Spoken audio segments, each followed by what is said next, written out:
And he was shocked because Alex Jones was down in number 4 position. He expected these people to be very, very, up on this. And guess what was first?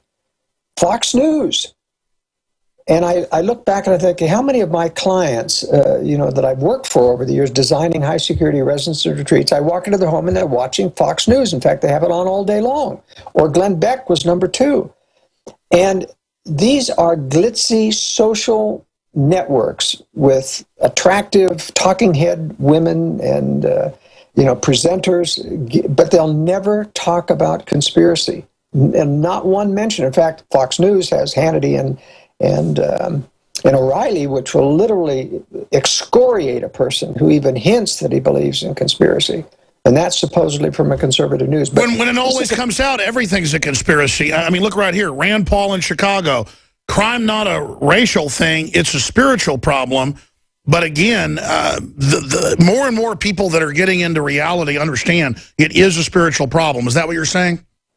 Yes, it really is. And it's a personal spiritual problem. I mean, the fact that we, conservatives who are listening, and I judge a person's astuteness, not if they just come to conservative political thing, but they should be drifting away from public education. They should be drifting away from drugs and the standard medical protocols into more natural health things. They ought to be more self-disciplined. They ought to be eating better, listening to promptings about nutrition. That, to me, is the sign that a person's listening to a conscience, is that he starts getting all of the things that God is interested in, purifying people and helping them become better. And when they're a one-note person, only conservative, but they're fat, dumb, and overweight and undisciplined and watching television all day, something's wrong with this judgment process. And if we're going to win this battle, we've got to school our people to be much more attentive to the little signals of conscience, the temporal signals that they disregard all day long. Well, the enemy has their signals, too, from their side, and they're certainly following their signals. Yes, they are. And they know how, Satan is an expert at playing to people's natural proclivities, the natural man. And, conscience works against the natural man, and it's always after you to get you to improve, to change. And if you've been the same for 10 years or getting worse, I can tell you, you're not listening to the promptings. They're there, and you're waving them off and saying, I don't want to hear that. And there's penalties. I think in the last days, when these real terrible tribulations come upon us in the world, and this war descends that I've been talking about for so many years, I think if people haven't learned to listen to the still small voice of conscience in the temporal affairs, God has been offended, and they're going to be cut off from a lot of good, not in an absolute sense. They just don't get the full range of signals that a person gets who's attentive, and the Lord recognizes, hey, this person really wants truth. He wants to hear my voice, and therefore that's where the real blessings come from.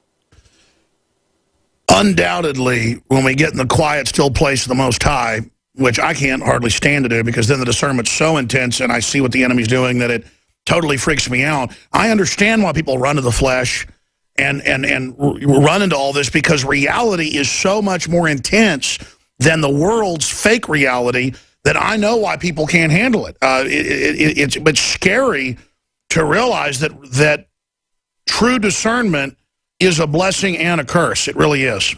Yeah, I often said in my youth when I was learning to struggle with conscience, because I was a pretty good violator of conscience relative to homework when I was growing up, always being prompted to do my homework before I went out and played. I was always violating it, got some bad grades because of it until I learned, hey, this signal's here to help. And when I finally really buckled down and started really listening, I realized, boy, this God is trying to really make you better, and he's after you all the time. And but the more you listen and the more you use self-control to obey, the greater the blessings come, the better things work out in life. And I can here to tell you, at pushing almost 70 years, it's nobody is a success in life. Nobody makes good decisions about children, about getting married, any of those things, unless they tie into that voice of the Lord, that still small voice inside your mind. I want to get into geopolitics, but one last question from your deep study. Looking at the enemy, looking at the devil, looking at this spiritual force that, if you study our enemies, they all worship it. I mean, they're not atheists. They want us to be atheists, so we're totally blind to the fact this war is going on. But What would the devil do if he had total power and gets his way? We know that's not going to happen. I guess it happens for a day.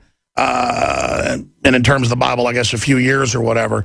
But if the devil had full, true power of God, what makes the devil tick? What would Satan do? You know, I really actually think the second coming happens at the time when the devil does, in fact, have almost all power, except for small enclaves of people who are true to the Lord and are being protected. And I think there's going to be massive death and wars. He's really not interested in elevating or even saving his own minions. He's interested in destroying people. He's anti-truth. He hates all truth. He hates God. And he promises, immunity to people. I think he promises immunity to his minions against God's judgment, but he can't deliver. That's what Isaiah 14 is all about, how he descends in chains in hell, and they all the great and powerful, who he's promised immunity, say, art thou become low like unto us? Meaning his promises all these decades and centuries of coming and saving them from hell if they follow his lead come to naught. He doesn't have that power. But I think he wants to reap as much death and destruction as he can. And that's why the typical thing of the globalist is creating conflict. That's a real sign that they believe in the satanic agenda. Well, the most seductive thing about the energy of this world is it can give you power and energy at a certain level, and it's very seductive. And that's how the devil's got so many good men and women basically pulling his system.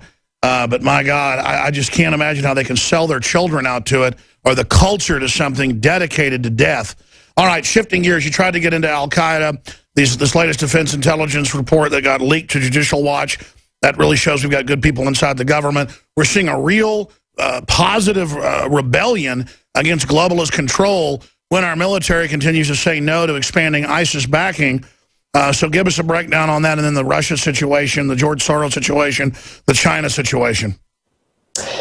Well, ISIS is still the top priority of the government because they are intent to take down Assad. Now, this is a Western-trained medical doctor who is actually quite a mild-mannered person. He's not like the strong man that his father was. Syria is going to be a basket case of civil war if they ever take down Assad, which I think is inevitable, probably going to happen this year.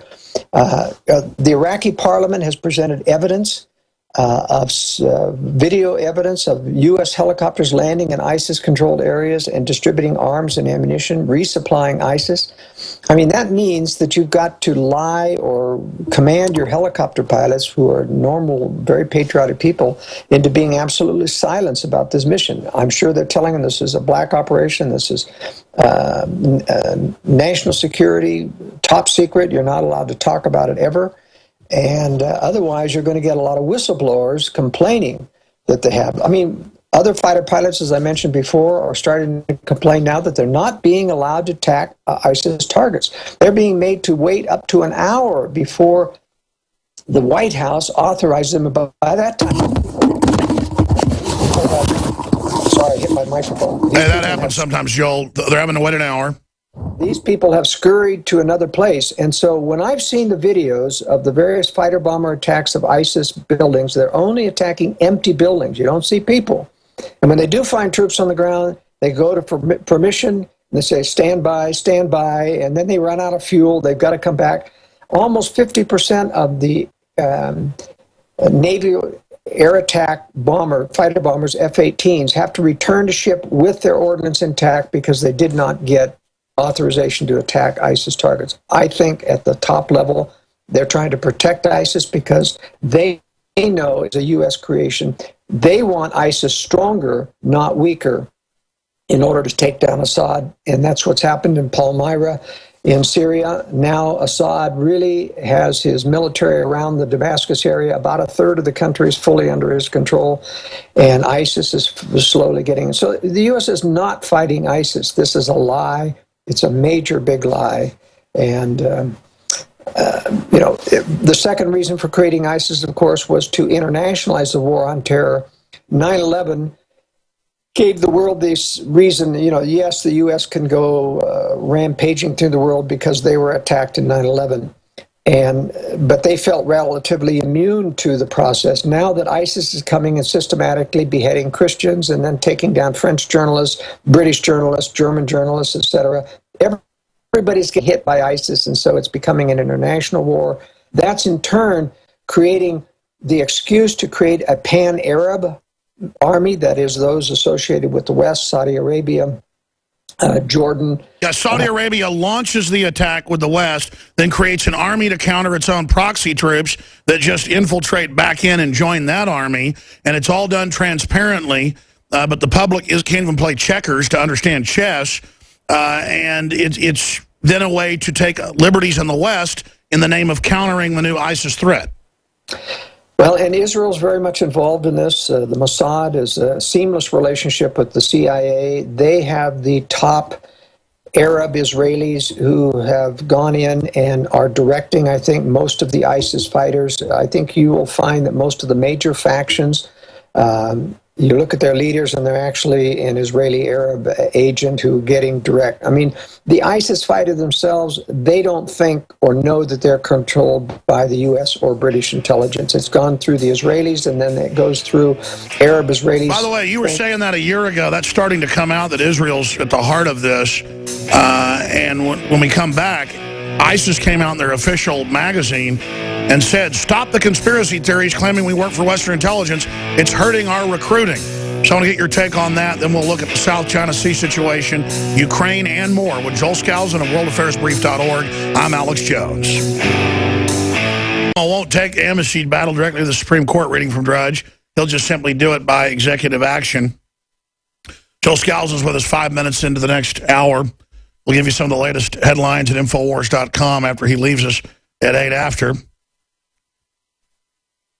We were getting into Al-Qaeda changing its name to ISIS to confuse the public.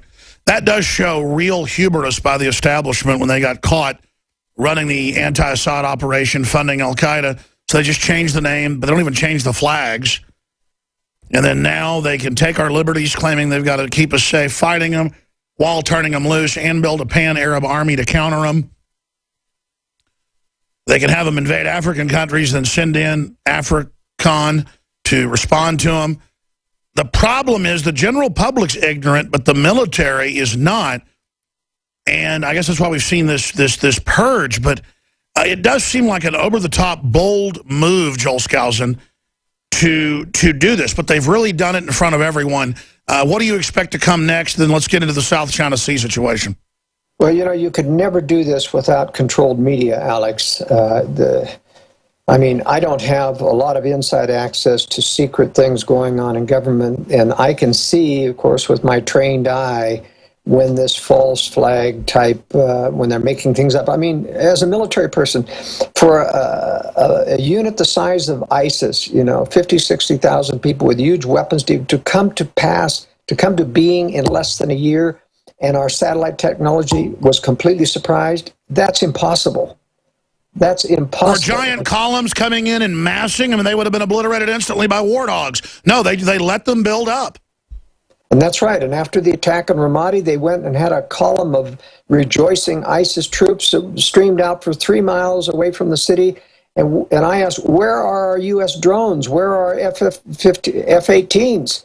I mean, these are sitting ducks out there, all ISIS, and nobody attacked them. I mean, that's proof, in my estimation, that ISIS is a controlled terror organization, just like Al-Qaeda was.